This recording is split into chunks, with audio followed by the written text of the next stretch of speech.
না এটা চালু তো। হ্যাঁ লাইভ অন লাইভ অন তো ওয়ালাইকুম আসসালাম রহমতুল্লাহ বরকাত।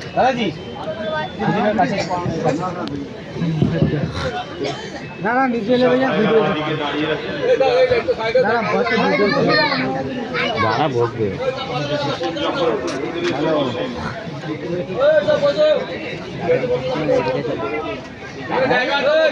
ডাকিনি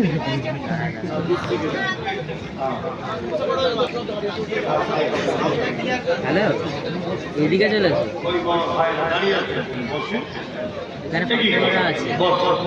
আর তোমরা একটু সরে এইদিকে সরে আসো, বসো, পিছন দিক দিয়ে ঘুরে এসে বসো, ভালো জায়গায় এসে একটু বসো না ভাই, কিছু সময়ের ব্যাপার কিন্তু আল্লাহ গুনাহ মাফ করবে। দরুদ শরীফ আল্লাহুম্মা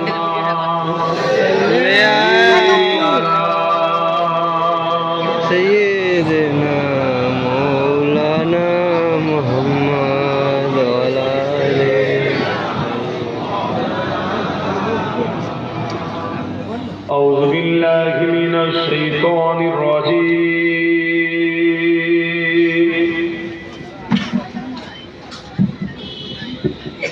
بسم الله الرحمن الرحيم.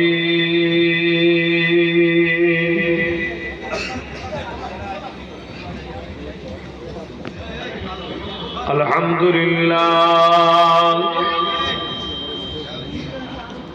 الحمد لله نحمده ونستعينه ونستغفره ونؤمن به ونتوكل عليه ونعوذ بالله من شرور أنفسنا ومن سيئات أعمالنا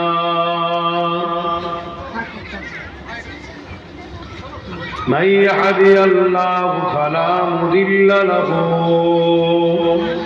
ومن يضلله فلا هادي له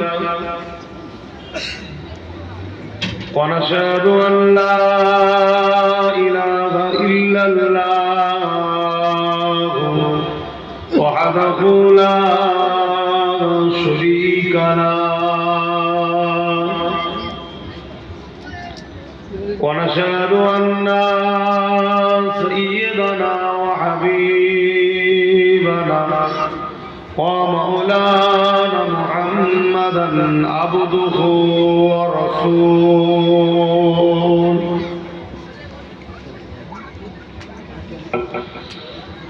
أما بعد فيا أيها الحاضرون رحمكم الله.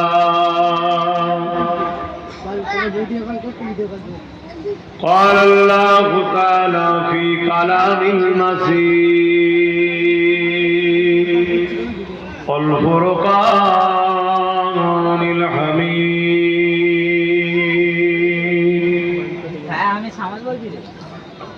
إن الله وملائكته يصلون على النبي يا أيها الذين آمنوا صلوا عليه وسلموا تسليما.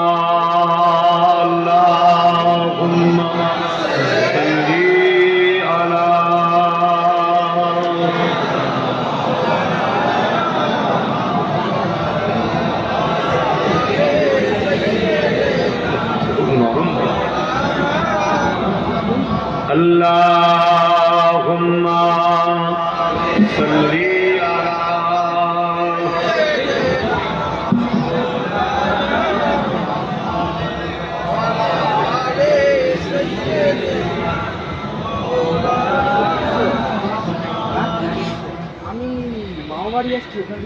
मेरे आँखों की बुदली में जलवा है मोहम्मद का, मेरे दिल के आईने में नक्शा है मोहम्मद का। कोई जन्नत में जाएगा, कोई दोज़ख में पहुंचे, मदीने की तरफ दौड़े दीवाना मोहम्मद का। अल्लाहुम्मा सल्ली अला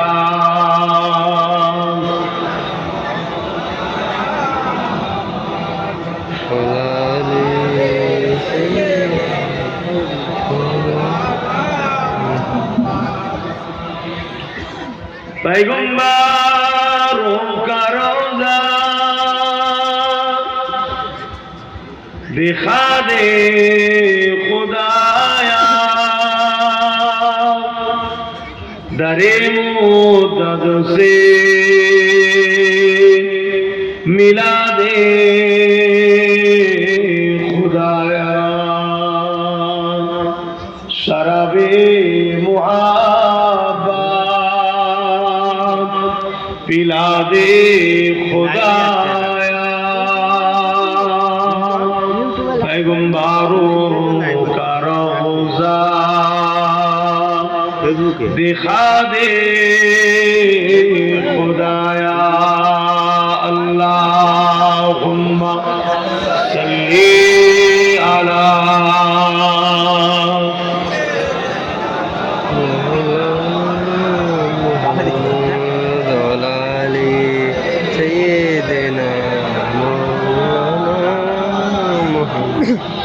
कलमे ला इलाहा इल्लल्लाह, ला इलाहा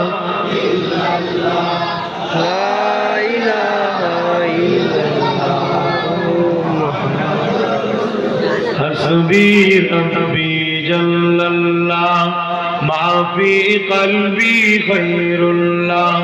हस्बी रब्बी जल्लल्लाह, माफी कल्बी खैरुल्लाह। नूर मोहम्मद सल्लल्लाह, हक़ ला इलाहा इल्लल्लाह, ला इलाहा ला इलाहा इल्लल्लाह, ला इलाहा ला इलाहा इल्लल्लाह मुहम्मदुर रसूलुल्लाह। अल्लाहुम्मा सल्ली अला सय्यिदिना मौलाना मुहम्मद व अला आलिहि। वक़ाल अल्लाहु तआला फी कलामिल मजीद वल फुरक़ानिल हमीद।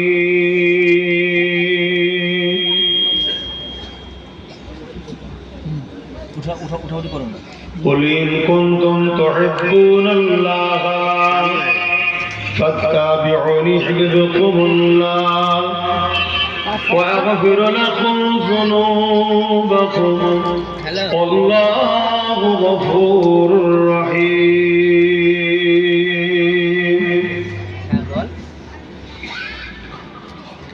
وقال الله تعالى في كلام المزيد والفرقان الحميد.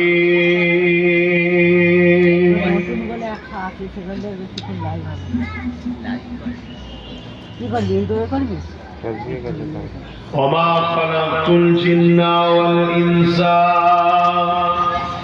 إلا ليعبدون. উপস্থিত হাজিরার মজলিস আমার আব্বাজানেরা, আমার নওজোয়ান তরুণেরা, যুবকেরা, ছোট ছোট বাচ্চা, ওয়ার্ডের মানে হলো শান্তি। এর ব্যাপক অর্থ হলো এক স্রষ্টা তাওহীদের বিশ্বাস, রিসালাতের উপরে বিশ্বাস। অর্থাৎ ইসলাম শিক্ষা দিয়েছে মনুষ্য জাতি, আমাদের প্রভু, আমাদের স্রষ্টা হলো একজন।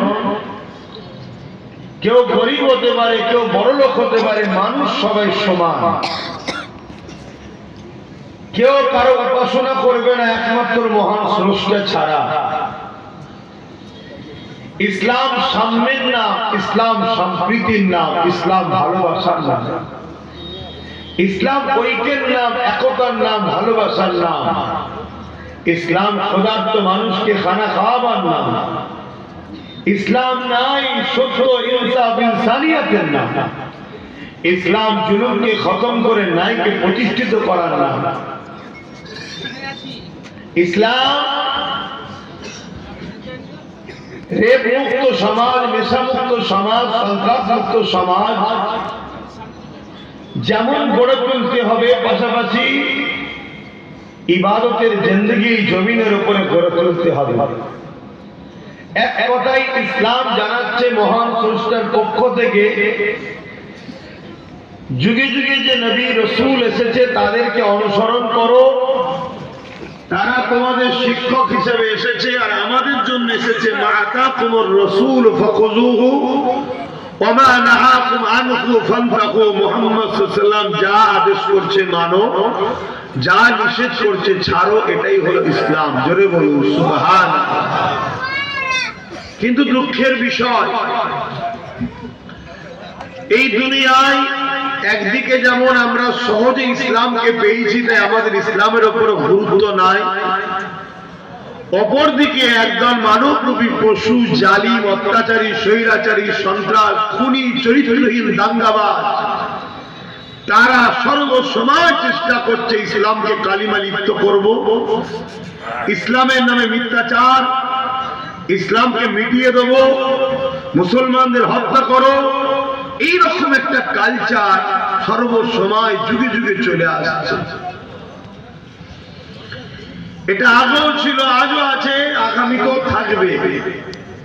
কিন্তু দুঃখের বিষয়, আমরা যারা ইসলামের অনুসারী দাবিদার, আমরা বড় সহজে ইসলাম পেয়েছি, তো তাই আমাদের ধর্মের উপরে অতটা গুরুত্ব নাই। সবাই সবারটাকে কি করে প্রতিষ্ঠিত করব, সবাই সবারটাকে কি করে আগিয়ে নিয়ে যাব, সবাই সবারটাকে কি করে সমাজের বুকে ফেমাস করে তুলব, এটা নিয়ে সবাই ব্যস্ত।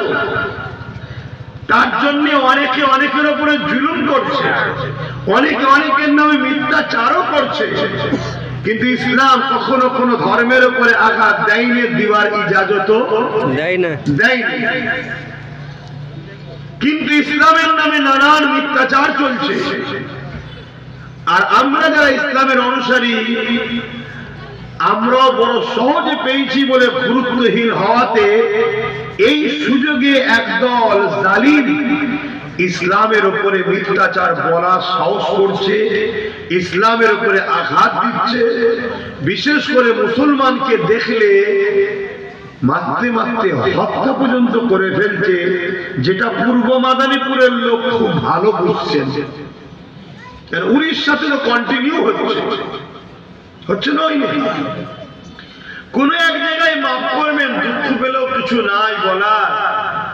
জালিম তো জুলুম করবে, কিন্তু আল্লাহর সাহায্য যে আমরা পাচ্ছি না, কোন এক জায়গায় আমাদেরও ভুলের কারণেই কিন্তু এই সাহায্যটা পাচ্ছি না।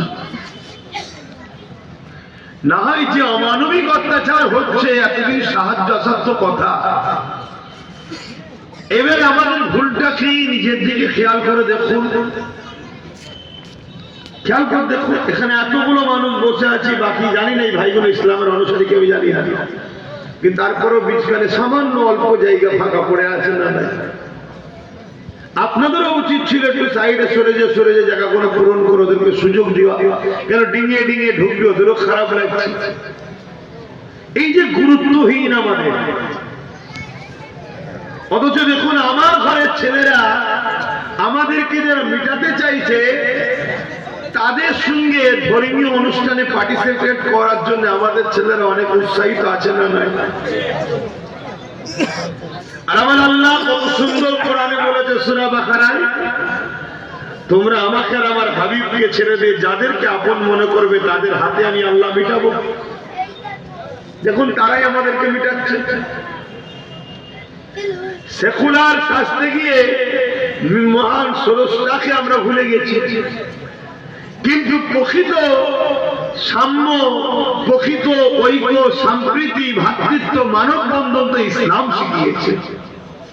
অন্য ধর্মের মানুষকেও ভালোবাসার কথা ইসলাম বলেছে, কিন্তু তার মানে এটা নয় যে কাউকে ভালোবাসতে গিয়ে তুমি তোমার স্রষ্টা বিদ্বেষী কোনো কাজের জায়গায় জড়িয়ে যাবে। মানুষকে ভালোবাসো, তার কাজটাকে তো তোমার ভালোবাসার প্রয়োজন নেই, কেন তার কাজটা তোমার স্রষ্টার বিরুদ্ধে, কিন্তু তোমার স্রষ্টা তাকেও সৃষ্টি করেছে, সেই হিসাবে মানুষ মানুষকে ভালোবাসো, পেয়ার করো, সুখে দুঃখে সাথ দাও। কিন্তু আজ আমরা লাঞ্ছিত, অপমানিত, পদদলিত, বেউজ্জিত হচ্ছি। কেন? আমাদের যে ডিউটি আল্লাহ দিয়েছে আমরা সেই ডিউটি পালন করছি না।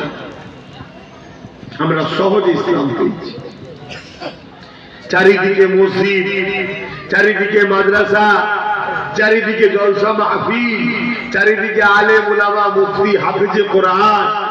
জন্ম নিয়েই আমাদের ছেলেরা আজান শুনছে, জন্ম নিয়ে দাদু দাদি নামাজ পড়ছে, কোরআন পড়ছে, জন্ম নিয়ে এলাকায় জলসা হচ্ছে, বাচ্চারা এসে বসছে, ভাবছে বড় সহজ।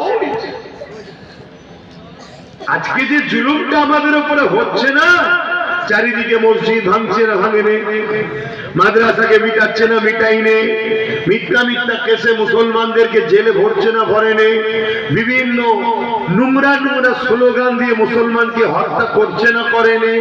কথা বলে এর থেকে হাজারো গুণ কঠিন কষ্ট নবীর সাহাবাদের উপরে হয়েছে, নবীর উপরে হয়েছে, তাবেঈনদের হয়েছে, তাবেঈনদের হয়েছে। যুগে যুগে কষ্টকে তারা বুক পেতে সহ্য করে, লড়াই করে, জান কুরবান করে তোমার আমার কাছে আল্লাহর মেসেজটা পৌঁছেছে, জান্নাতের রাস্তাটা পৌঁছেছে। কিন্তু আজ সহজে পেয়ে যাওয়ার জন্য তুমি আমি গাফলতি করছি। শোনো, দুনিয়ায় তোমাকে আমাকে আল্লাহর কোনো প্রয়োজন নাই। জালিমদের দিয়ে আল্লাহ তোমাকে আমাকে মিটিয়ে দেবে। ইসলাম ছিল, আছে, থাকবে। নতুন প্রজন্ম ইসলাম কবুল করবে। দেখছেন না আমেরিকাতে আগামী 35-40-45-এর মধ্যে ইউরোপ দুনিয়া সংখ্যা গুরু হবে ইসলাম। জোরে বলুন সুবহানাল্লাহ। তাহলে মুসলমান বাড়ছে না কমছে? নতুন নতুন যাদের বাপ দাদা কেউ মুসলমান ছিল না, তারা ইসলাম কবুল করছে। তাদের হাতে ইসলামের দায়িত্ব আল্লাহ তুলে দেবে, তোমাকে আমাকে মিটিয়ে দেবে। কেন? তুমি আমি গাফলতি করেছি। তুমি আমি নিজের পেটের জন্য যতটুকু সময় দিই তার 1% দিনের কথা ভাবি না। তুমি আমি দুনিয়ার বেঈমান কাফের ইসলাম বিদ্বেষী নেতাদের জন্য যতটুকু ভাবি তার 1% আমার রাসূলুল্লাহ দিনের জন্য ভাবি না। কথাটা কি আমার বলা ভুল? একটু বলুন, সারা দেন। তাহলে আল্লাহ কেন তোমাকে আমাকে ইজ্জত দেবে? এখনো সময় আছে, ভাবো। তোমাকে আমাকে আল্লাহ শ্রেষ্ঠ উম্মত করেছে কি জন্য? চুরি করার জন্য, জালিমের সঙ্গে সাথ দিবার জন্য, অত্যাচার করার জন্য। তোমাকে আমাকে আল্লাহ খায়রুল উম্মাহ করেছে, শ্রেষ্ঠ উম্মত করেছে। দুটো কাজ, একটা হলো অন্যায়কে মিটাও, দ্বিতীয় হলো ন্যায়কে প্রতিষ্ঠিত করো, যেটাকে আরবিতে বলা হয় ইসলাম। জোরে বলুন সুবহানাল্লাহ। অন্যায়কে মিটাবার নাম ইসলাম, ন্যায়কে প্রতিষ্ঠিত করার নাম ইসলাম। কেউ যদি শুধু মনে করেন আমি নামাজ পড়বো, রোজা রাখবো, হজ করবো, দান খায়রাত করবো, ও অন্যায় যা হচ্ছে বা ও বিরোধী করা আমার দরকার নেই, সে ইসলাম সম্পূর্ণ মানে না। সে ইসলামের অর্ধেক মেনেছে, অর্ধেক কি মানে নাই। একদিকে যেমন নিজেকে ভালো কাজ করতে হবে, অপরদিকে সমাজে নারীদের উপরে জুলুম হলে জালিমদের বিরুদ্ধে দাঁড়িয়ে নারীদের অধিকার দিতে হবে। সমাজে যদি এতিমদের উপরে জুলুম হয়, এতিমদের পক্ষে দাঁড়িয়ে জালিমদের বিরুদ্ধে লড়াই করতে হবে। সমাজ নেশাগ্রস্ত হয়ে যাচ্ছে, নেশাকে মুক্ত করতে হবে। সমাজে দুর্নীতি ভরে যাচ্ছে, দুর্নীতি মুক্ত করতে হবে। এর নামও ইসলাম। এটাকে কেউ বলবে রাজনীতি, এটাকে কেউ বলবে কি রাজনীতি। তোর ভাষায় কি আছে আমি জানি না, আমার ভাষায় হলো জালিম শাসকের বিরুদ্ধে লড়াই করে জালিম শাসককে জাহান্নামে পৌঁছে দিবার নাম হলো ইসলাম। জোরে বলুন সুবহানাল্লাহ। কদিন শুনছেন না কোন একজন চরিত্রহীন জালিম ইসলামের বিরুদ্ধে মিথ্যা কথা বলছে, যে মুসলমান ইসলাম বলেছে অমুসলিমদের ঘরে ধরে যেখানে পাবে সেখানে মেরে ফেলো, বলছে না? না, এটা অমুসলিমদের ঘরে ধরে মেরে ফেলার কথা বলা হয়নি। এখানে বলা হয়েছে যুদ্ধ চলছিল, যুদ্ধ। একটা শান্তি চুক্তি হয়েছিল, সেই শান্তি চুক্তিকে ভঙ্গ করেছিল একদল মুশরিক, রেপিস্ট, চরিত্রহীন, খুনি, দাগী, আসামি, যারা বাচ্চা বাচ্চা মেয়েদের ঘরে পর্যন্ত রেপ করত, জেন্ত মেয়েদের ঘরে পুঁতে দিত, বাজারে নিলামে তুলে মেয়েদের ধান্দা করাতো, বিক্রি করত। এদেরকে মেরে ফেলা দরকার আছে না? আপনারা সাপোর্ট করবেন? আজকে এই কোয়ালিটির যারা আছে তাদের কাছে একটা অবজেকশন হয়েছে। এই কোয়ালিটির যারা আজকের দিনও রেপকে পছন্দ করে, নারীকে ধান্দা করায়, বাচ্চা বাচ্চা মেয়েদের ঘরে হত্যা করে। দেখলেন না কাশ্মীরে মন্দিরের মধ্যে আশিপাশে রেপ করা হলো, তার পক্ষে কিছু লোক সাপোর্টে বেরিয়েছিল, দেখেন না? এই সব কোয়ালিটির লোক যারা আছে তারা আজকের দিনে আয়াতটাকে ডিস্টার্ব করছে তাদের জন্য। অ্যাকচুয়ালি আয়াতে কি বলেছে? একটা চুক্তি হয়েছিল সাহাবা হুজুরদের সঙ্গে, এই জালিমরা চুক্তি করেছিল। সেই চুক্তিকে জালিমরা, সন্ত্রাসরা ভঙ্গ করেছিল। আল্লাহ পাক তখন আমার নবীকে আদেশ দিলেন যে ওরা যেভাবে ভঙ্গ করে জুলুম অত্যাচার করছে, মানুষকে খুন করছে, নারীদের ইজ্জত লুটছে, মানবতাকে ধ্বংস করে দিচ্ছে, ওদেরকে 4টে মাস সময় দিলাম। কেন 4টে মাস? ইসলামের যুদ্ধ করা হারাম। শুনছেন তো? এই 4টে মাস সময় দিলাম, ওদেরকে বলুন জুলুম বন্ধ করতে, পরিবর্তন হতে। যদি না হয় আমি আপনাকে ইজাজত দিলাম, ওদের বিরুদ্ধে যুদ্ধ করুন। ওই সকল চরিত্রহীন, জালিম, অত্যাচারী, মুশরিক, কাফেরকে যেখানে পাবে সেখানেই হত্যা করুন। শুনছেন তো? তাহলে একটা হলো, এবারে কাফের কথাটা শুনে আমরা অনেকে মনে করি গালি দেওয়া হয় না। কাফের হলো সত্যকে যারা অবিশ্বাস করে, অস্বীকার করে, তাদেরকে বলা হয় আরবিতে কাফের। কথা বুঝে আসছে না? তো সেই জায়গাতে যদি কোনো কাফের, সত্যকে অবিশ্বাসকারী কোনো কাফের যদি এইভাবে নারী দেহ শোষণ করে, নারীদেরকে বিক্রি করে, বাচ্চা বাচ্চা মেয়েদেরকে রেপ করে, যেমন সোশ্যাল মিডিয়ায় দেখছিলেন, দেখেছেন হয়তো অনেকে, একটা আইল্যান্ড আছে সেখানে 13-14 বছরের মেয়েদের ঘরে সব বন্দি করে নিয়ে যাওয়া হচ্ছে। নিয়ে গিয়ে সেখানে তাদেরকে নেশা করিয়ে দেশের ভিআইপি যারা, টপ টপ দেশের ভিআইপি যারা, তারা ওই 13-14 বছরের মেয়েদের সঙ্গে নোংরা কাজ করছে। সব ভাব সমর্থন লোক আছেন, কি বলবো, কিন্তু হাকিকত বলুন এই সকল পশুগুলোকে মেরে দেওয়া দরকার আছে না? আমি ভাই মারার পক্ষে। কথা বুঝে আসছে না? এবার এই সকল 13-14 বছরের মেয়েকে যারা নেশা করিয়ে তাদের সঙ্গে শারীরিক রেপ করে, তাদেরকে মজা করে, ধর্ষণ করে, রক্তাক্ত করে, খুন করাকে যারা পছন্দ করে, আর তাদের পক্ষে যারা থাকবে তাদেরকে আমি দুপায়ে পশু মনে করি। আপনারা কি মনে করেন? মনে করেন তো নাকি? তাহলে সেই সকল পশুদের এখন কোরআনের কিছু কিছু আয়াতে অসুবিধে হচ্ছে। কেন? এই আয়াত যত মানুষের কাছে প্রকাশ হচ্ছে, এই পশুগুলো টেনশনে পড়ছে, যদি আমাদের উপরেও চড়াও হয়ে যায়। এই কথা বুঝে আসছে না? হ্যাঁ, ইসলামে কোনো জায়গায় নেই যে কোন ধর্মের বিরুদ্ধে ইসলাম লড়াই করার ইজাজত দিয়েছে। উপরন্ত কোরআন বলছে তোমরা খবরদার অন্য ধর্মের দেব দেবীকে গালিগালাজ করো না, নিষেধ করেছে। অন্য ধর্মকে খারাপ কথা বলো না, নিষেধ করেছে। ইসলাম বলেছে কোন যদি গায়ের মুসলমান বিপদে পড়ে তাকেও যদি তুমি সাহায্য করো, মনে রেখে দিও কিয়ামতের দিন আল্লাহ তোমাকে সাহায্য করবে। জোরে বলুন সুবহানাল্লাহ। তাহলে একটা হলো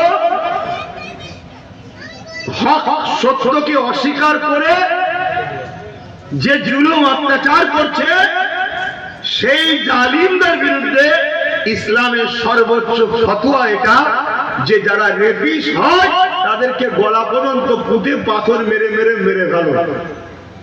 আপনারা কি চান রেপিসরা গলা ফুলের মালা দিয়ে ঘুরে বেড়ান? না। তাহলে কেন ইসলামের কথা বললো? কেন ইসলাম বলছে নারী হলো মায়ের জাত। যে মায়ের জাতের সম্মান যে পুরুষ করতে পারে না, সেই পুরুষ মানব রূপী একটা দুপায়ে পশু, হিংস্র পশু, একে বাঁচিয়ে রেখো না। এর জন্য আমি স্রষ্টা, আমি আইন করছি, আমি জানাচ্ছি, ওকে মেরে দাও। শুনছেন তো নাকি? কিন্তু এতে আজকের কিছু লোকের অসুবিধে হয়েছে। শুনছেন তো নাকি? কাদের অসুবিধা হচ্ছে? যারা আজকের দিনে এই কোয়ালিটির মধ্যে পড়ে তারা দেখছে যেটা আমাদের বিরুদ্ধে লাগছে, জানে? কারণ আমরাই তো সেই সন্ত্রাস, আমরাই তো সেই চরিত্রহীন, আমরাই তো সেই জালিম, আমরাই তো সেই নারীদের শোষণকারী, আমরাই তো সেই জঙ্গি, আমরাই তো সেই সন্ত্রাস। তাই তারা জোর করে কোরআনের এই আয়াতের বিরোধী করার জন্য মিথ্যাচার করছে। অথচ এই আয়াতেই 6 নম্বর আয়াতে আল্লাহ কি বলছে? এই পাপীদের মধ্যে, জালিমদের মধ্যে কেউ যদি আবার বলে যে ভাই আমি ভুল করেছি, আমাকে মাফ করে দাও, আল্লাহ পাক বলছে তাদেরকে ক্ষমা করো এবং তাদেরকে নিরাপত্তা দিয়ে নিরাপত্তার জায়গাতে পৌঁছে দাও। জোরে বলুন সুবহানাল্লাহ। এইটাকে কিন্তু আর বলবে না, আগেও বলবে না, পরেরটা বলবে না। জালিমের শাস্তি হোক, এটা বলা দরকার আছে না? না। এখন আমার দেশে একজন উন্নয়তে একটা বোনকে একজন রেপ করেছিল, হঠাৎ করে তার জামিন হয়ে গেল, আবার আন্দোলন হচ্ছে। এখন আন্দোলন যারা করেছে তারা কি আন্দোলন করছে?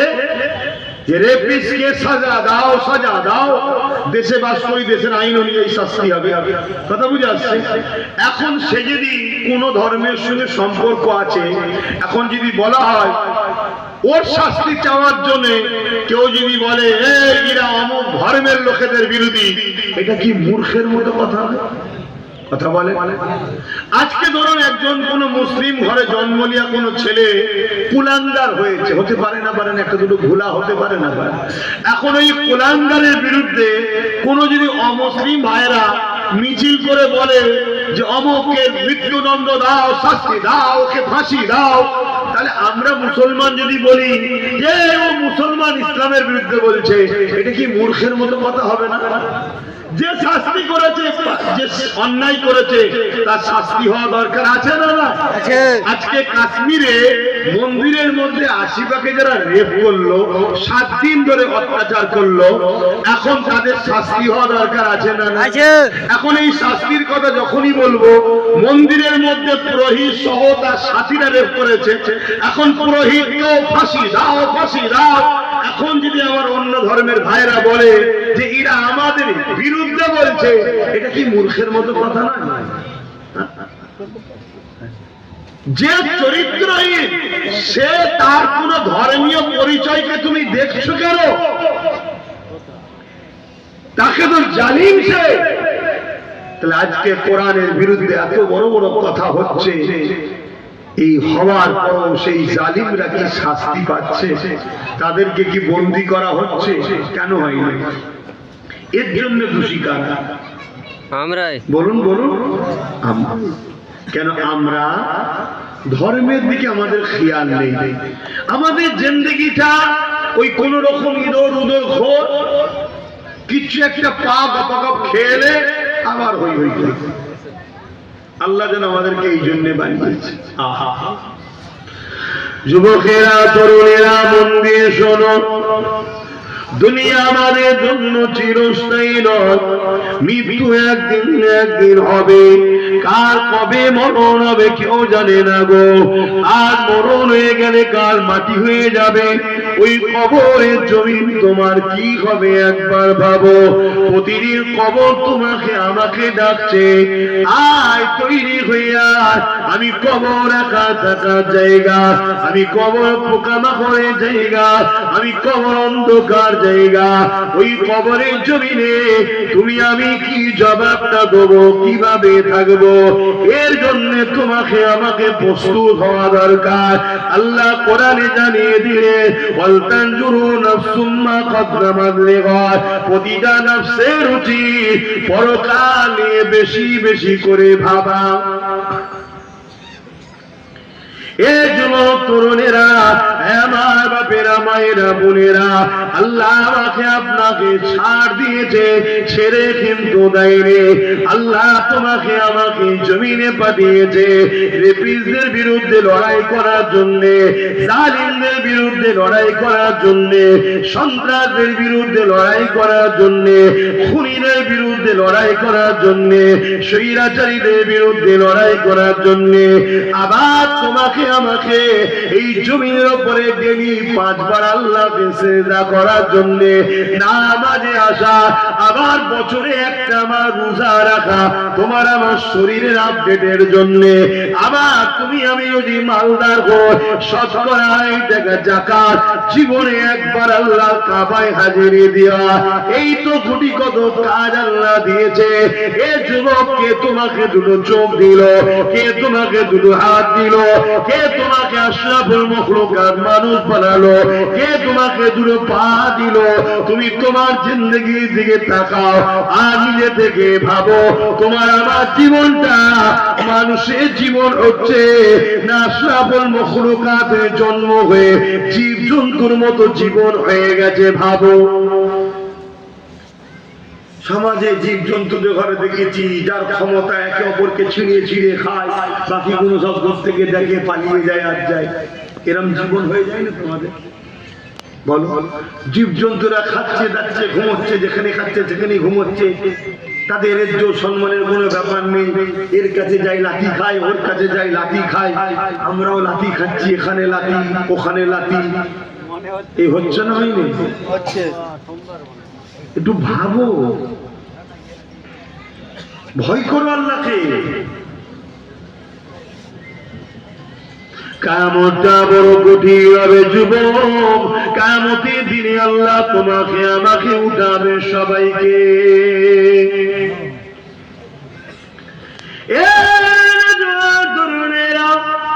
আজ তোমাকে আমাকে ডাকলাম, আসো বসো। অনেকে শুনলো, অনেকে শুনলে না, কিন্তু কিয়ামতের দিনে কারো কিছু করা থাকবে না। ওই দিনেতে কোনো ছায়া থাকবে না, আসলে আজিবে ছায়া ছাড়া। ওই দিনেতে তোমাকে আমাকে সবাইকে উঠানো হবে। তামাম মখলুকাতকে আল্লাহ পাক ওই দিন উঠাবে। মাথা রাখবেন, দেখতে লেখা করে আল্লাহ পাক সূর্যকে নামিয়ে দেবে, সূর্যের 12 গুণ তাপ আল্লাহ বাড়িয়ে দেবে। এই যুবকেরা মাথার খিলগুলো গলে গলে নাক দিয়ে ঝরে ঝরে পড়বে। যদি মনে হয় আব্বাস মিথ্যা বলছে, তাহলে তো বসে থেকে দাঁড়িয়ে থেকেও কোনো লাভ নাই। কথাটা আমার আব্বা বলেনি, আমার দাদু বলেনি, কথা আল্লাহ রসুল বলছে।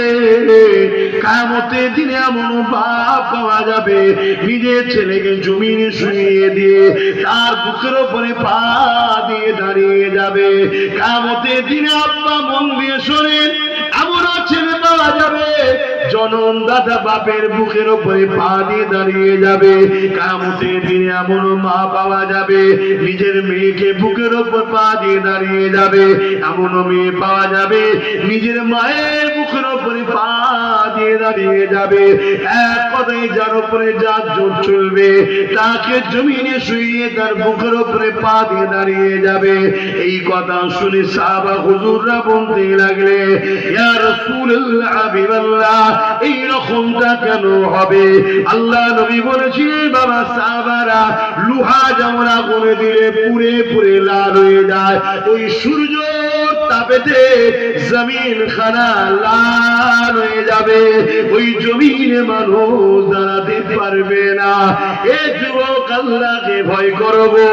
এ যুবক, তোমার দ্বারা ইসলামের উপকার যদি নাও হয়, ইসলামের ক্ষতি কেন তোমরা করছো বলো? যদি বলো আমি কোথায় ক্ষতি করলাম? তোমার জন্যই তো আজকে জালিমরা ক্ষমতায় গেছে। তারা ক্ষমতায় গিয়ে আইন তৈরি করে ওয়াকাফ মিটাচ্ছে না, মিটাইলে। তোমার জন্যই তো জালিমরা ক্ষমতায় গেছে। জালিমের হাতে প্রশাসনের পাওয়ার, আর সেই জালিমের আরেক ভাই বলছে কোরআনের আয়াতে হিংসা ছড়ায়, অথচ জালিমকে এখনো বন্দী করা হয়নি। তোমার জন্যই তো জালিম ক্ষমতায় গেছে। আর তোমার মেদিনীপুরেতে আর এক জালিম দিনরাত ইসলাম ও মুসলমানদেরকে ক্রিটিসাইজ করছে, ওই জালিমকে এখনো বন্দী করে খাঁচায় ভরা হয়নি। বলো আমরা পাপ করেছি? করেছে। মন দিয়ে শোনো, আজ আছি কাল নাই, আজ আছো কাল থাকবে না। বাঁচার জন্য দুনিয়া আসেনি, দুনিয়া এসেছি আল্লাহর প্রেমের পরীক্ষা দিবার জন্য। জান লাগলে জান দিয়ে পরীক্ষা দিতে হবে, মাল লাগলে মাল দিয়ে পরীক্ষা দিতে হবে। কারণ এই জান তো আল্লাহ দিয়েছে তোমাকে আমাকে, মালও তো আল্লাহ দিয়েছে তোমাকে আমাকে। আবার সেই জান তো আল্লাহ নিয়ে নেবে, কিন্তু আল্লাহর প্রেমে যদি উৎসর্গ করতে পারো, মনে রেখে দিও তোমাকে নিয়ে গিয়ে আল্লাহ চিরশান্তির জান্নাতে রেখে দেবে। আজ তুমি আল্লাহর জন্য আল্লাহ দিয়া জান, আল্লাহ দিয়া মাল এবং আল্লাহ দিয়া শরীর, আল্লাহ দিয়া তাকত, আল্লাহ দিয়া হাত, আল্লাহ দিয়া পা আল্লাহর জন্য ব্যয় না করে শয়তানের দিকে যদি পরিচালনা করো, মনে রেখে দিও কিয়ামতের দিন শয়তানদের সঙ্গে জাহান্নামে থাকতে হবে। যুগে যুগে দুটো দল ছিল, একটা রহমানের আর একটা হলো ইবলিস শয়তানের। রহমানের দলে ছিল মুসা কালিমুল্লাহ, আর ইবলিসের দলে ছিল ফেরাউন। রহমানের দলে ছিল ইব্রাহিম খলিলুল্লাহ, ইবলিসের দলে ছিল নমরুদ। রহমানের দলে ছিল ইমাম হুসাইন পাক, ইবলিসের দলে ছিল ইয়াজিদ। রহমানের দলে ছিল আমার মুজাদ্দিদ আল পেসানি, ইবলিসের দলে ছিল হতভাগা আকবর। রহমানের দলে ছিল আমার গরিবে নওয়াজ। সেই সময় জালিম শাসক ছিল ইবলিসের দলে। আজকে দিনও দুটো দল রয়েছে, একটা রহমানের আর একটা হলো ইবলিসের। আজকের ইবলিসের দলের মাথায় আমাদের কারা কারা বসে আছে দিনের মতো শত্রু সবই দেখছো। কারণ ইবলিসের দলের নেতাদের কাজ হলো স্বৈরাচারী করা, জুলুম করা, অত্যাচার করা, মানুষকে খুন করা, মানুষের অধিকারকে কেড়ে নেওয়া, ইসলামের বিরোধী করা। আজকে দিনে কারা করছো দিনের মতো দেখতে পাচ্ছ। তাদের সঙ্গে দল করে রহমানের জান্নাতে যাবার স্বপ্ন দেখো নি যুবক, সময় এখনো আছে, পরিবর্তন হয়ে যাও। না হয় কিয়ামতের কঠিন দিনেতে আল্লাহ পাক বলবে জাহান্নামকে নিয়ে এসে আমার আরশের পাশে বাঁধো। ওই দিনেতে তোমার কেউ পাশে দাঁড়াবে না। সেই দিন একজনই শুধু বলবে ইয়া রাব্বি হাবলি উম্মতি উম্মতি। তিনি অন্য কেউ না, তিনি তোমার আমার নবী নূর নবী হাবিবুল্লাহ।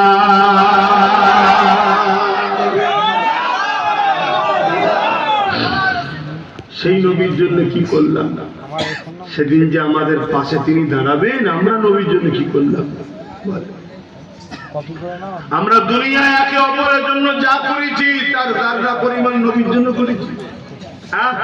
বলো, আজকে যদি রাজ্য সরকারের বিরুদ্ধে কেউ একজন বলতো যে রাজ্য সরকার চোর, আর হাকিকাত কিন্তু চোর, জানেন এই ভুল বলছি না? সেই জায়গায় আন্দোলন রাস্তায় হয় না, হয় না? কেন বললো জবাব চাই, জবাব চাই। আবার পুলিশ এসে তাকে বন্দি করে না, করে না। যদি বলেন হুজুর আপনাকেও তো বন্দি করবে, আমি তো যেতে চাইছি। কেন আমার নবীর সাহাবারাও জেল কেটেছে হকের পক্ষে। ইউসুফ আলাইহিস সালামের সুন্নত পালন হবে। কথা বুঝে আসছে না? ওটা একটা নসিবের ব্যাপার। আমার হয়নি, নৌসাদের হয়ে গেছে। কথা বুঝে আসছে না? ওর নসিবে আল্লাহ অত বড় নিয়ামতটা দিয়েছে, আমাকে আরো দেয়নি। আপনারা তো ভয় খান সব, বুকার মতো কাটত। আরে আমরা তো জেলখানাতেই আছি। আর দুনিয়া উসুদুল মুমিনিন, মুমিনদের জন্য দুনিয়াটা জেলখানা। আপনি জেলে আছে, বড় জেলে আছি, ছোট জেলে দেবে, এই তো ব্যাপার। একটু নাই পিটবে, মারবে, এই তো ব্যাপার। নাই মেরেই ফেলবে, কি হয়েছেটা কি ঘোড়ার ডিম, সেই তো মরবো। কিন্তু আল্লাহর জন্য মরবো, হকের জন্য মরবো, হক কথা বলার জন্য মরবো। এই মরণটা তো নসিবের ব্যাপার। কেন আমার যুবকরা বুঝুনি? তোমাদের আশপাশে কত জন ছেলে হাই রোডে অ্যাক্সিডেন্ট করে মরছে না? ফটাস করে মারলো পিছন দিয়ে, পুরো ছেঁচড়ে গেল। চোখে তারা ভাড়া, মগজ টগজ বেরিয়ে, লাড়ি ঘুড়ি বেরিয়ে ছিটড়ে চলে গেল। না ধোয়াতে পারছে, না ওষুধ দিতে পারছে, ওইভাবে নিয়ে গিয়ে পুঁতে দিল। যা হচ্ছে নয়। তাহলে মরণ কার কপালে লিখা আছে কোনো ঠিক আছে? তুমি কি ভাবছো তোমার দাদু মরার পরে তুমি মরবে? এটা মনে করছো নাকি? অনেকের দাদু মরবে, সে নিজেও পুরো বলছে আমি আল্লাহ কবে যাবো, সে যাইনি, নাতিপুরা চলে যাচ্ছে। ঠিক না বেটি? মওতের কোনো বয়স নেই। তোমাকে দুনিয়ায় পাঠিয়েছে, জুলুম করলে হবে না, জালিমের সাথ দিলে হবে না। নাই করো, না এর সাথ দাও, এই দুটো তো কাজ। এটা করতে হবে না? তা না করে আমরা ইসলামের দুশমন হয়ে গেলাম না, ইসলামের ক্ষতি করছি। আজকে কেউ আন্দোলন করে নেমেছ? কেউ জিজ্ঞাসা করেছ যে রাজ্য সরকার তোমার রাজ্যে কোরআনের বিরুদ্ধে একজন বলল, এক তো সংবিধানের 25 নম্বর ধারার বিরুদ্ধে কথা হচ্ছে, সে কোরআনের বিরুদ্ধেও যেমন বলেছে, সংবিধানের বিরুদ্ধেও বলেছে, আপনি তাকে অ্যারেস্ট করলেন না কেন? ভালোবেসেই জিজ্ঞেস করেছিল। আমাদের যত মুসলিম এমএলএ এমপি প্রধান আছে, তারা কি কেস করছে না জিজ্ঞেস করেছেন? তাহলে কোন মুসলমান গুলোকে মুসলমান মনে করে? এটা একটা কোটা দেখাবার ব্যাপার আছে, না হয়তো প্রশ্ন উঠবে। যেমন বিজেপি, সবাই জানে বিজেপি মুসলমানদের দুশ্মনদের দল, জানেন না? জানেন না? বাকি অনেক দল আছে তারা মুসলমানদের দুশ্মন, কিন্তু বুঝতে পারে না কেন? একটা কোটা ভাগ দেয়। 30% মধ্যে যা 10টা মুসলমান নেতা করলাম, 10টা এমএলএ করলাম, 10টা প্রধান করলাম, আমরা ভাবি ওই তো আমাদেরকে দিচ্ছে, আর আমাদের মুসলমান এই তো নেতা আছে। কিন্তু পার্টি ওই মুসলমানগুলোকে দেয় যারা প্রকাশ্য ইসলামের দুশ্মনের থেকেও খারাপ, জঘন্য, ওই সকল 2 নম্বর গুলোকে নেতা বানায়, যাদের দ্বারা আমার কওমের কোনোদিন কাজে লাগে না। বলুন লেগেছে?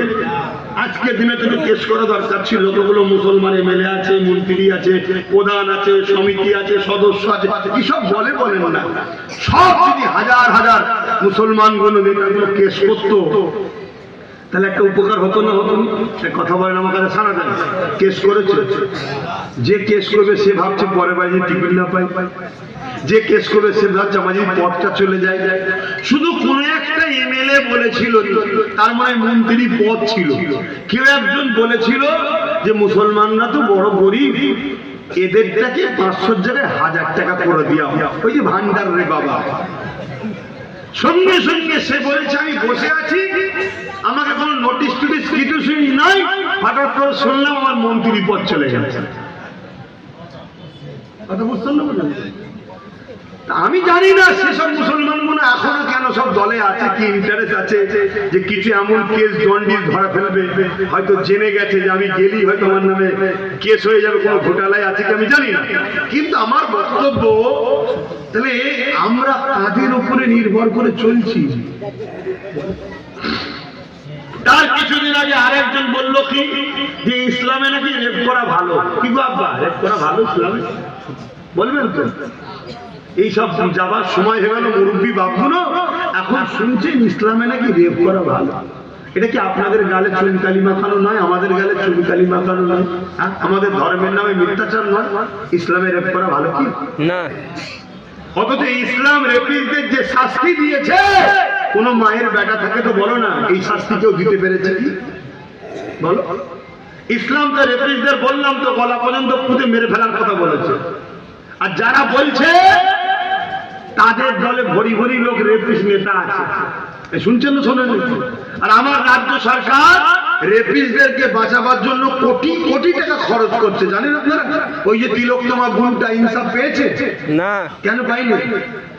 রাজ্য সরকার যারা রেপ করেছে তাদেরকে বাঁচাবার জন্য কোটি কোটি টাকা খরচ করে সুপ্রিম কোর্টে কেস চালাচ্ছে। তাহলে বলুন, আমার ধর্মের নামে এত বড় মিথ্যাচার করা হলো, যারা এই কথা বললো তাদেরকে অ্যারেস্ট করা হয়েছে, তাদের বিরুদ্ধে কোন মুসলিম এমএলএ এমপি নেতা প্রধান কেস করেছে? আমি অমুসলিমের কথা বাদ দিলাম, মুসলমানগুলোর কথা বলেন করেছে? তাহলে আমাদের কি আছে? কাল যখন আমাদেরকে হত্যা করা হবে, মারা হবে, মনে হয় আমাদের মুসলিম এমএলএ গুলো আমাদের পাশে দাঁড়াবে? যে কোরআনের পাশে দাঁড়ায়নি সে তোমার পাশে দাঁড়াবে? এরা সময়ের অপেক্ষা, এই ইসলাম থেকে এরা অলরেডি বেরিয়ে গেছে, কিন্তু মুসলমান সেজে আছে তোমার আমারটা কন্ট্রোল করার জন্য। যদি ও না থাকে তাহলে অন্য কোনো ভালো মুসলমান যদি নেতা হয়ে যায় অসুবিধা আছে না? নাই। যেমন একটা নবী বংশের ছেলে নেতা হয়েছে নওশাদ সিদ্দিকী, অসুবিধা হচ্ছে না? হয় সবার সমস্যা হচ্ছে। তোমাদের মেদিনীপুরের এই খাবার মতো বকছে যে একটা রয়েছে কিনা, হ্যাঁ, শুভেন্দুকে তো পাগলা কারোতে ভর্তি করা দরকার, কথা বুঝে আসছে না? কিন্তু ভর্তি করবে কে? কেন যে ক্ষমতা আছে সে শুভেন্দুর দিদি হয়, তাই ডেকে লিখে চা খাওয়ায়, ভাই বোনের ব্যাপার। যদি আমরা থাকতাম ধরে লিখে ভোরে পাগলা কারোতে দিয়ে ভালো ডাক্তারদের ট্রিটমেন্ট করাতাম, যে হঠাৎ করে কোনো ইফতারে তরমুজের রিয়াকশন হয়েছে গেছে কি দেখ, কারণ তরমুজ খেয়েছে না খাইনি, তো হঠাৎ করে ভুল বকছিস কেন রে? এত ইফতার করলি আমাদের সাথে কি ব্যাপার? তাহলে কিছু ফুড পয়জন হয়েছে কি দেখা দরকার, চিকিৎসার দরকার আছে না? কিন্তু না, তার জন্য করবে না। করবে কাকে? ওই অকাবলি আন্দোলন করতে নেমেছিল, নওশাদকে জেলে করে দিয়েছে, জানেন তো নাকি? কিন্তু এরপরেও তো আমার কম বুঝছে না। ভাবো ভাবো, দুনিয়াদারির মধ্যেই তোমাকে আখেরাত খুঁজতে হবে। দুনিয়াদারি ছেড়ে আখেরাত নয়। তোমার সমাজনীতি, অর্থনীতি, পরিবার নীতি, রাজনীতি, রাষ্ট্রনীতি, এর মধ্যেই জান্নাত আছে। তুমি কি ভাবছো নাকি পরিবার নীতি ওটা ধর দুনিয়ার ব্যাপার? না, ওর মধ্যেই জান্নাত। স্ত্রীকে ভালোবাসলে, স্ত্রী যদি তোমার উপরে খুশি হয়ে বলে যে আমার স্বামী খুব ভালো, আল্লাহ রাসূল বলছে এই পুরুষটা হলো শ্রেষ্ঠ গুণ। জোরে বলুন সুবহানাল্লাহ। সন্তানদেরকে প্রিয়ার করবে, ভালোবাসবে, কষ্ট করে মেহনত থেকে হালাল খাওয়াবে, এটাও তো জান্নাত যাবার রাস্তা। জোরে বলুন সুবহানাল্লাহ। তাহলে দুনিয়াদারির মধ্যেই জান্নাত আছে না? এই বুঝাতে পারছি তো? ব্যবসা, ব্যবসা 2 নম্বরই ব্যবসা না করে হালাল সম্পদের, হালাল জিনিসের হালাল ব্যবসা করবে, এটাই তো জান্নাতের রাস্তা। জোরে বলুন সুবহানাল্লাহ। তুমি নেতা হয়েছো, ইনসাফ পরায়ণ হলে, গরিবের হক দিলে, এতিমের হক দিলে, মানুষের হক দিলে, সবাইকে সমান নজরে দেখলে এবং জুলুমকে বন্ধ করলে, তুমি তো কিয়ামতের দিন আরশের ছায়া পাবে। জোরে বলুন সুবহানাল্লাহ। দুনিয়াদারির মধ্যে আখিরাত আছে না? কিন্তু বুঝতে কই? এই কথা যখন আমরা হুজুর বলি, সবাই তো বলে না, যা একটা দুটো 10টা 20টা হুজুর বলে, আবার আমার কওমই বলে হুজুররা তো এইসব কথা কেন বলতে যাবে, এইসব রাজনীতি ব্যাপার আমাদের ব্যাপার।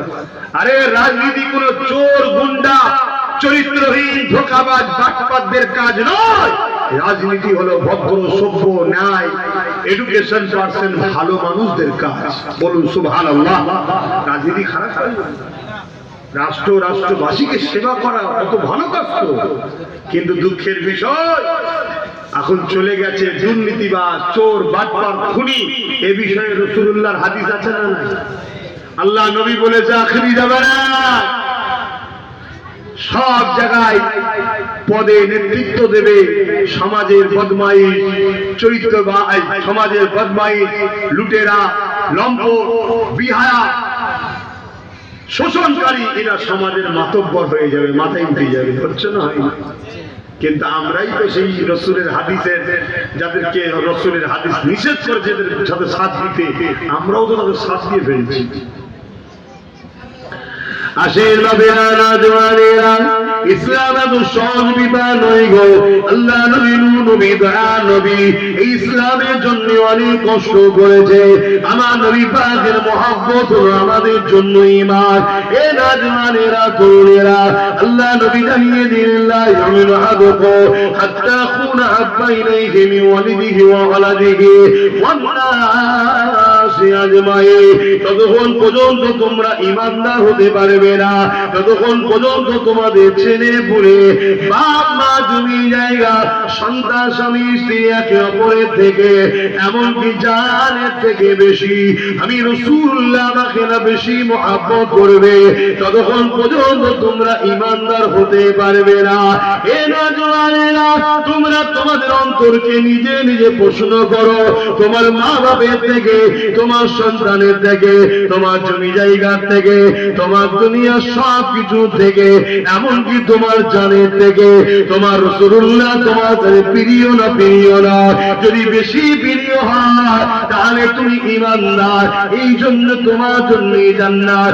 আর যদি বেশি প্রিয় না হয় তাহলে তোমার মধ্যে ঈমান নাই।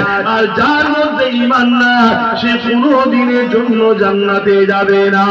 আরে আমার রাসূলুল্লাহ মহব্বত যদি তোমার আমার অন্তরে থাকে, আরে রাসূলুল্লাহ বিদায়ের সময় তোমাকে আমাকে লক্ষ্য করে কি বলেছে? কিয়ামত পর্যন্ত উম্মত উম্মতি শুনে রেখে দাও। আল্লাহ রাসূল জানিয়ে দিলে আমি তোমাদের কাছে তিনটে জিনিস রেখে গেলাম। দুই হাদিসের তিনটে মানে তিনটে জিনিস রেখে গেলাম। কি রেখে গেলে? প্রথম নম্বর হলো কিতাবুল্লাহ, আল্লাহ পাকের কোরআন। এই কোরআনকে মহব্বত করো, এই কোরআন অনুযায়ী জীবন করো, এই কোরআনকে মজবুত করে ধরো, এই কোরআনের দুশমনদের বিরুদ্ধে সংগ্রাম করো, লড়াই করো, এই কোরআনকে প্রিয়ার করো, এই কোরআনের হেফাজত করো। দ্বিতীয় নম্বর হলো সুন্নতে রাসূল, আমি নবী আমার সুন্নাত বা হাদিস শরীফ, এই দুটো। আর একটা হলো আহলে বাইতি, আমি নবী আমার আর আমার পরিবার আমার খানদান। এই তিনটাকে মজবুত করে ধরো, এই তিনটাকে মজবুত করে ধরে প্রিয়ার করো, এই তিনটের সঙ্গে সম্পর্ক রাখো, এই তিনটের জন্য নিজেকে পাহারাদার হিসেবে ফিরে রাখো। মনে রেখে দিও আমি রাসূলুল্লাহ জানিয়ে দিলাম দুনিয়াতেও কোনো অসুবিধা হবে না, আখিরাতেও কোনো চিন্তা থাকবে না।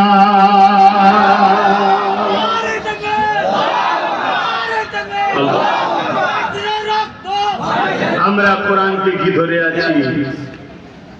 আমরা রাসূলের সুন্নাহ কি ধরেছি, হাদিস ধরেছি, না আহলে রাসূলদের সাথে আছি? ভাবে আমরা কোথায় চলি? এই জন্যই তো আজকে আমরা বেইজ্জতি হচ্ছি, লাঞ্ছিত হচ্ছি। হে নওজওয়ানেরা, এই কোরআনের জন্য আল্লাহ নবী, এই দ্বীনের জন্য, ইসলামের জন্য আল্লাহ নবী কতটা কষ্ট করেছে।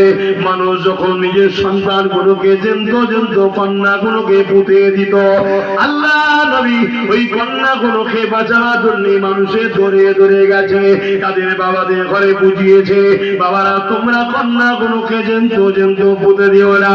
তারা আমার রাসূলুল্লাহর কথাকে অপমান করেছে, আমার নবীর সঙ্গে তারা খারাপ ব্যবহার করেছে।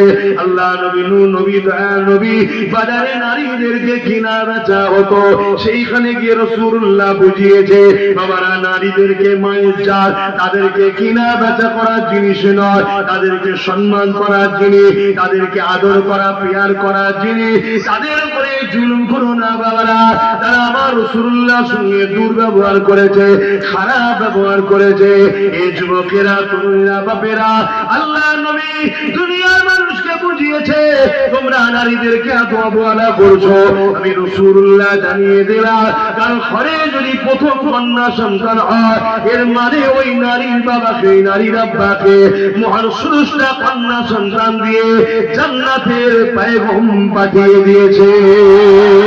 আল্লাহ নবী জানিয়েছে, হে দুনিয়ার মানুষেরা, নারী অবজ্ঞা করার জিনিস নয়, নারীকে ব্যবহার করার জিনিস নয়, নারী মজা করার জিনিস নয়, নারী ভোগের জিনিস নয়, নারী খেলা করার জিনিস নয়। নারী হলো এক একটা নারী, এক একটা জান্নাত। কিছুদিন আগে আমার ভারতবর্ষে দেখছিলাম মিডিয়াতে এক বাবা বলছে নারী তো মজা করার জিনিস, ভোগের জিনিস। তাহলে এই বাবা কোরআনের পক্ষে বলবে মনে হয়, এ বাবা রাসূলুল্লাহর পক্ষে বলবে মনে হয়?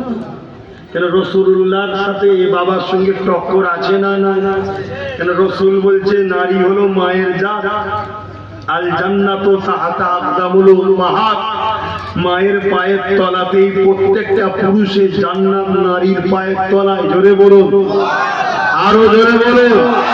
সেই নারীটা হলো ওই পুরুষের মা, নারীর জাত।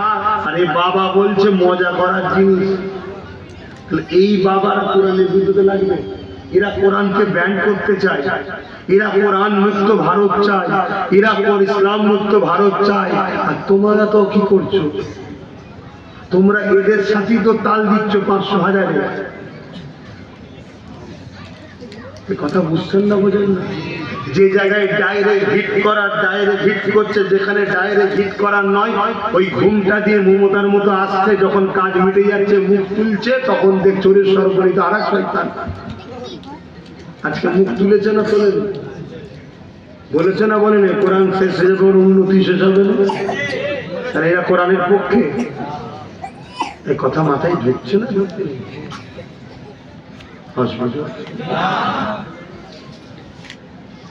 না, এই কথা বলছি বলে থুপ করি বলবো, থুপ করি বলবো? আমি একটা কথা, কেউ দাঁড়িয়ে বলুন তুমি ইসলামের বিরুদ্ধে বলেছি? এই বলে এই তো মমতার কথাটা বলছিল, ওটা ইসলামে আছে কোথায়? তাহলে তো এই জিদের কথাও বলা যাবে না, ফেরাউনের কথাও বলা যাবে না। সেদিন ফেরাউন ছিল, আজকে রাজ। সেদিন নমরুদ ছিল, আজকে রাজ।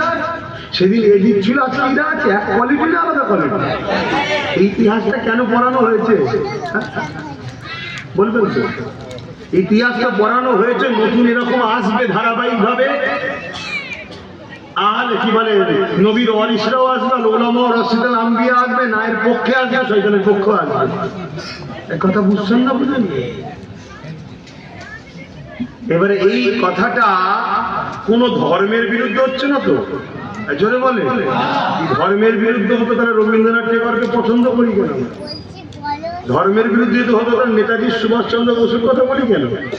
ধর্মের যদি বিরুদ্ধে হতো তাহলে মহাত্মা গান্ধীকে ভালোবাসি কেন?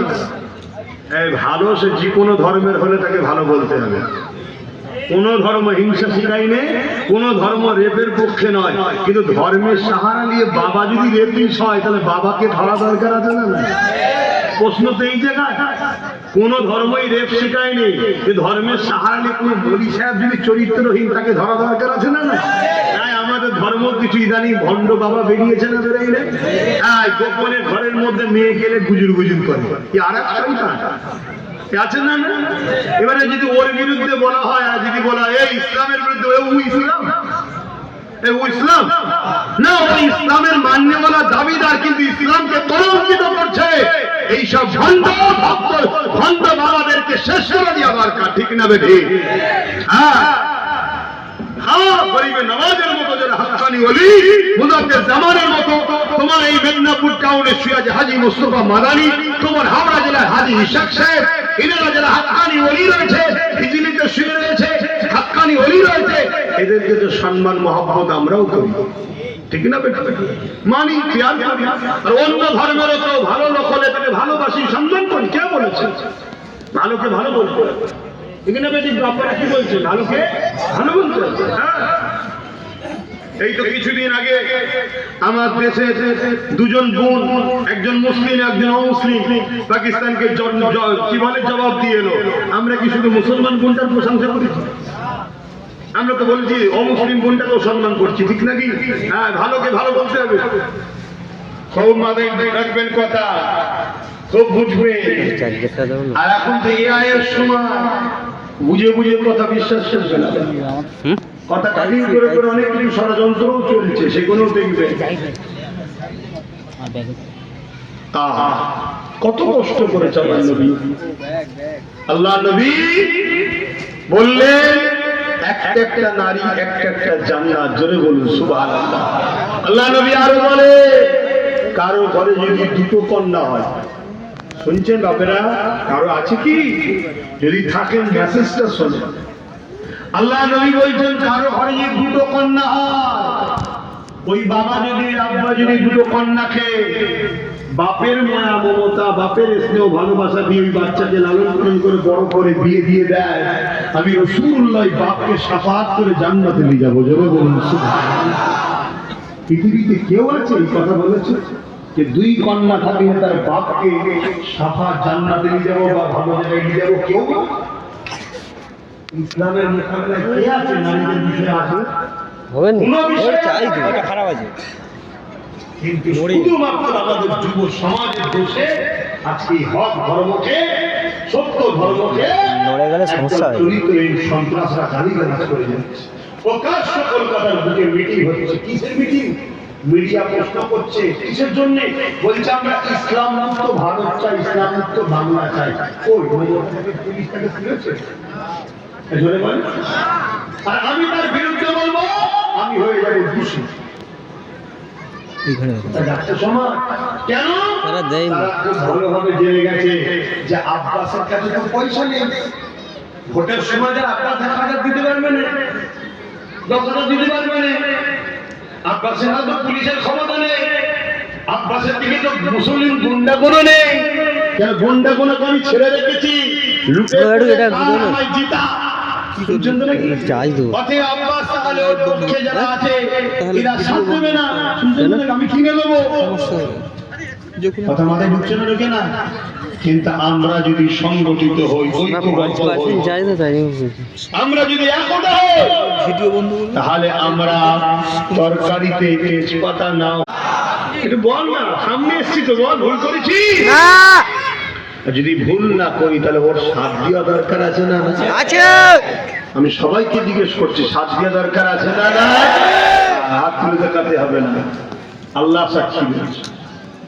মনে রেখে দিও, যদি কেউ 1,000 টাকা 5,000 10,000 বিক্রি হয়ে যায়, একটা ছোট্ট উদাহরণ দিচ্ছি, কেন ঠান্ডা বাড়ছে, এটা ছোট্ট উদাহরণ দিচ্ছি। যে বিহারে ভোট হয়ে গেল না, বিহারে ভোটে কয়েকটা ভাই বোনকে দেখছিলাম খুব নাচছে,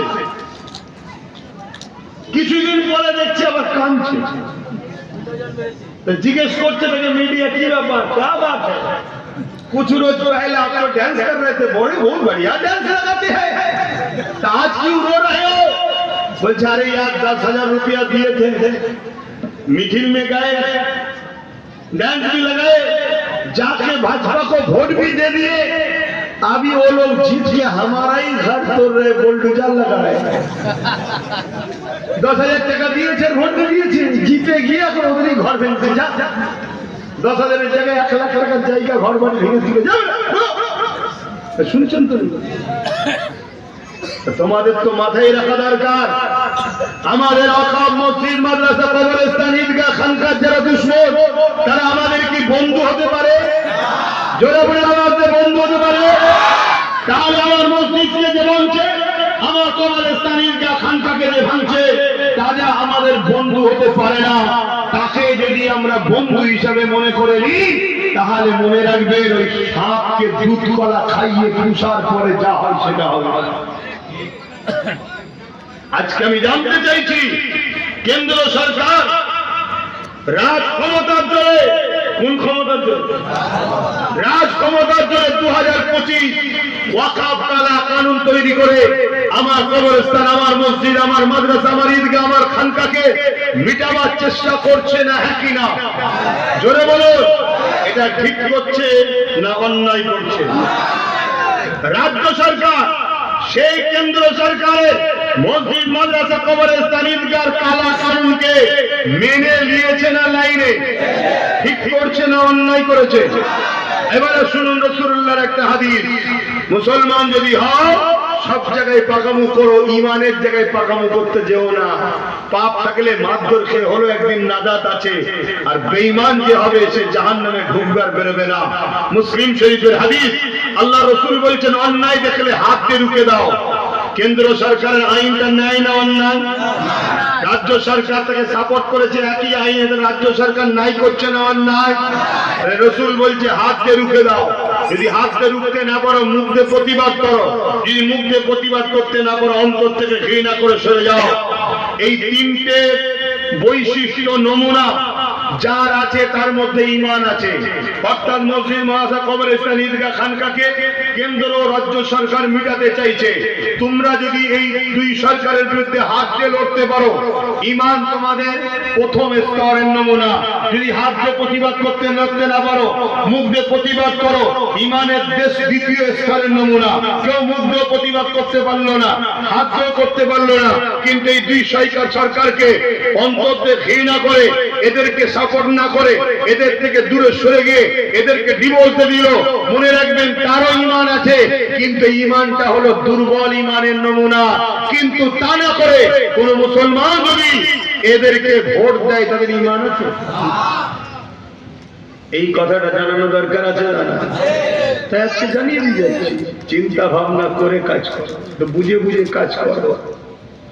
তুমি মনে করছো আমি 10,000 পেয়ে গেছি, 5,000 পেয়ে গেছি, নেতার সঙ্গে খাতির আছে, আমাকে হয়তো তাড়াবে না। আরে তোকে নেতা না তাড়া, তোকে আমার আল্লাহ যদি ডেকে নিয়ে যে প্রশ্ন করে, জিজ্ঞেস করে, হারা আমার মসজিদকে যে মিটাচ্ছিল তাকে ভোট দিয়ে শক্তিশালী করলি কেন? বলুন আমার রাজ্য সরকার দুর্গাপুরে মাদ্রাসা ভেঙেছে না ভাঙে না? বলুন আমার রাজ্য সরকার বলেছে না বলেনি যে কুকুরের বাচ্চাকে মিড ডে মিল দেবো, তো মাদ্রাসার বাচ্চাদের দেবো না? বলেছে না বলেনি? বলুন গত পরশুদিন আমার মাদ্রাসার শিক্ষক শিক্ষিকা ছাত্ররা যখন আন্দোলন করতে নেমেছে, রাজ্য সরকার পুলিশ দিয়ে আমার পেটে লাথি মেরেছে। এই মাদ্রাসা দুশ্মন গাদ্দার সরকার ঘরে মুসলমান ভোট দিয়ে তুমি জিতিয়ে মাদ্রাসা ভাঙাবে, মাদ্রাসাকে মিটাবে, মাদ্রাসা মিড ডে মিলকে শেষ করবে, মাদ্রাসার শিক্ষককে বন্ধ করে দেবে। তুই মনে করো আল্লাহ তোমায় ছেড়ে দেবে?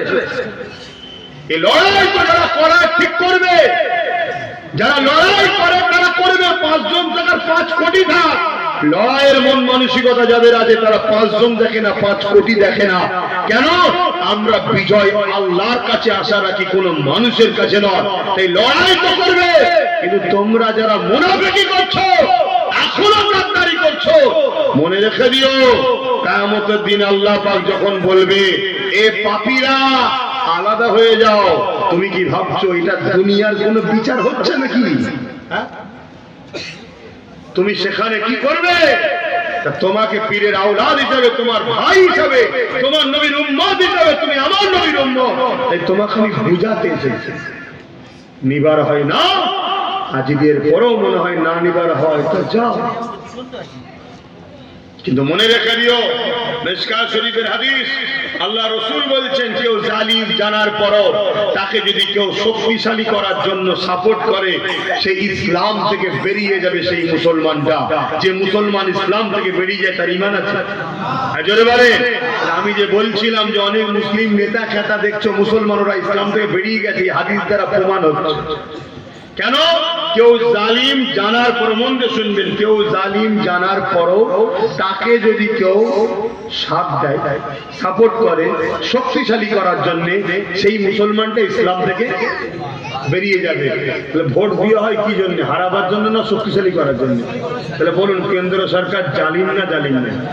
এক কথা বলেন, রাজ্য সরকার জালিম না জালিম না? এরপরও যদি এদেরকে কেউ ভোট দেয়, সেই মুসলমানটা থাকবে? এটা আমার বোঝাবার দায়িত্ব আছে না? বুঝাচ্ছি। এবার যদি মনে করো তোর হাদিস রেখে যে হাদিস আমার নয়, আমার বাপেরও নয়, হাদিস আমার দাদরও নয়, হাদিস জমানার মুজাদ্দেদ দাদা হুজুরেরও নয়, হাদিস খাজা হুজুরেরও নয়, তোর হাদিস নয়। আমার তো মুখ দিয়ে বলছি হাদিস হলো আমিনার লালের আর রাসূলুল্লাহর কথা হাদিস, কিন্তু ওটাও হলো ওহী। ওটাও কি? ওহী। একটা কোরআন ওহী, একটা ওহী মাতলু, একটা ওহী গায়র মাতলু। অতএব এটাও ওহী, নবীর মুখ ছিল কথা আল্লাহ। মাথায় রেখে দিও কথাগুলো, কথাগুলো মাথায় রেখে দিও। আজ এরা উঠে পড়ে লেগেছে, এদের হাতে রাজ ক্ষমতা আছে, এরা ধর্মকে মিটাতে নেমেছে, আমার দিনের উপরে আঘাত দিচ্ছে। তুই আমাদের চাকরি কাটলি, আমাদের শিক্ষা কাটলি, আমাদের স্কুল কাটলি, আমাদের সব অধিকার কাটলি, আমাদের পজিশন কাটলি, আমাদের ছেলেদেরকে গ্যাজার কেস দিয়ে জেলে ভরে দিবি। সব জায়গায় আমরা চুপ করে খামোশ হয়ে আছি। আজকে ক্ষমতার জোরে মসজিদ মাদ্রাসা মিটিয়ে দিবি, মেনে নেওয়া যাবে? এর থেকেও ভয়ঙ্কর কথা, নিউ টাউন কলিকাতায় 11,000 কোটি টাকা শুনছি সেই সম্পদের জায়গায় নতুন করে রাজ্য সরকার তার ধর্মস্থান তৈরি করছে। তার ধর্মস্থান করবে, তাই আমি কোনো বিরোধী পক্ষে বিপক্ষের কথাই বলতে যাচ্ছি না, কিন্তু সরকারের কাজ নয় জনগণের ট্যাক্সের টাকাতে তৈরি করা। তার ঘাটের পয়সা করলে করতে পারে, সেটা তার ধর্মের পছন্দ, তার ব্যাপার। উপরন্ত জনগণের টাকায় মুসলমানের টাকা আছে, অমুসলিমের টাকা আছে, সেই টাকাতে সেখানে তার ধর্মস্থান করছে জোর করে। এবং দ্বিতীয়, অপর জায়গায় আমার মসজিদের জায়গা নিউ টাউনে 2 বিঘে রয়েছে, সেই জায়গার উপরে মুসলমানকে মসজিদ করতে দিচ্ছে না, বলছে এখানে মুসলমানদের আজান হবে না, কারণ আজান হলে ভিআইপিদের অসুবিধে হবে। ঘন্টা বাজু বাজু, কেন আজান হচ্ছে কমনের জিনিস মমতার কাছে।